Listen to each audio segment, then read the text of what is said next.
कि वज़ीर-ए-आज़म शहबाज शरीफ अहम कानून साजी के लिए आज इत्तेहादी जमातों के अरकान पार्लियामेंट को अशाइया देंगे। JUI को भी अशाइये में शिरकत की दावत दी गई है। ज़राए का कहना है कि हुकूमत जजेस की तादाद में इजाफे समेत अहम उमूर पर आईनी इस्लाहाती पैकेज लाना चाहती है।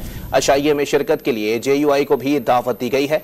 मजीद जानते हैं डॉन न्यूज़ इस्लामाबाद के चीफ रिपोर्टर सनाउल्लाह खान से। जी सनाउल्लाह, मजीद बताइएगा। ये बिल्कुल वज़ीर-ए-आज़म ने आज ये अशाइया रखा शाम को वज़ीर-ए-आज़म हाउस में, और MKM है, पाकिस्तान पीपल्स पार्टी है, और ज़राए बता रहे हैं कि JUI को भी इस अशाइया में शिरकत की दावत दी गई है। बाकी अरकान पार्लियामेंट भी शिरकत करेंगे और हुकूमत इरादा रखती है कि रवा हफ्ते में कोई कानून साजी करना चाहती है जिसमें सुप्रीम कोर्ट के जजेस की तादाद भी बढ़ानी है जो 21 तक लेकर जानी है। इसके अलावा भी कुछ और भी उम्मीद है जिस पर कानून साजी करनी है, और पार्लियामेंट का मुश्तरका इजलास भी क्योंकि डिले हो रहा है बार बार, वो भी रवा हफ्ते या आइंदा हफ्ते बुलाया जा सकता है जिसमें बाज़ ऐसे कवानीन जो मौजूद हैं लैप्स कर गए तो उनको भी दोबारा से पार्लियामेंट से मुश्तरका इजलास में लाया जा सकता है।